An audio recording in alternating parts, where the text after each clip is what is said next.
आज हम बात करने वाले हैं भारत के उन अमीर लोगों की जिनके पास इतना पैसा है कि आम इंसान उसकी कल्पना भी नहीं कर सकता। दुनिया में महंगाई बढ़ रही है, हालात बदल रहे हैं, लेकिन भारत के अरबपतियों की दौलत लगातार बढ़ती जा रही है। फोर्ब्स की नई रिपोर्ट ने सबको हैरान कर दिया है, क्योंकि इस बार भारत ने बना दिया है नया रिकॉर्ड। इस साल भारत में अरबपतियों की संख्या पहले से ज्यादा हो गई है। अब देश में रिकॉर्ड अरबपति मौजूद हैं। इन सभी की कुल दौलत इतनी है कि कई देशों की पूरी कमाई भी उसके सामने छोटी लगती है। शेयर बाजार की तेजी ने इन अमीर लोगों को और ऊपर पहुंचा दिया और सबसे अमीर लोगों की दौलत सबसे तेज बढ़ी है।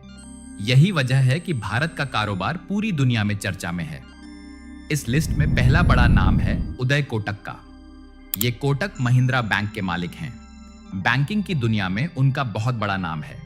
हाल ही में उन्हें देश के बड़े सम्मान से नवाजा गया। उनकी दौलत लगातार बढ़ रही है और अब वह भारत के सबसे अमीर लोगों में शामिल हैं। उनकी सफलता लाखों लोगों के लिए मिसाल है।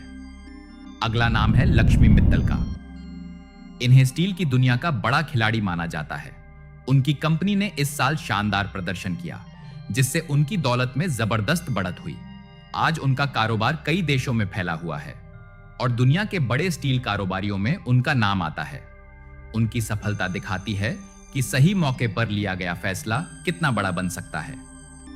भारत की सबसे अमीर महिला हैं सावित्री जिंदल।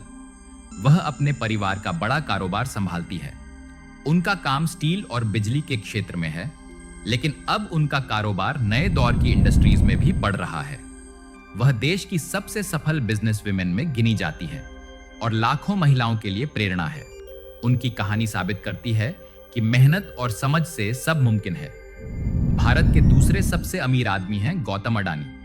उनका कारोबार बंदरगाह, हवाई अड्डे और बिजली तक फैला है। वह भविष्य की टेक्नोलॉजी पर बड़ा दांव लगा रहे हैं। लेकिन भारत के सबसे अमीर इंसान हैं मुकेश अंबानी। उनका कारोबार फोन, शॉपिंग और तेल तक फैला हुआ है। आज भी वह एशिया के सबसे अमीर लोगों में शामिल हैं और उनकी दौलत लगातार बढ़ती जा रही है। तो ये थे भारत के सबसे अमीर लोग, जो सिर्फ पैसे से नहीं बल्कि पूरे कारोबार की दुनिया पर असर रखते हैं। अब सवाल यह है, क्या आने वाले समय में कोई नया चेहरा इन्हें चुनौती दे पाएगा, या फिर यही लोग आगे भी राज करेंगे? ये तो वक्त ही बताएगा।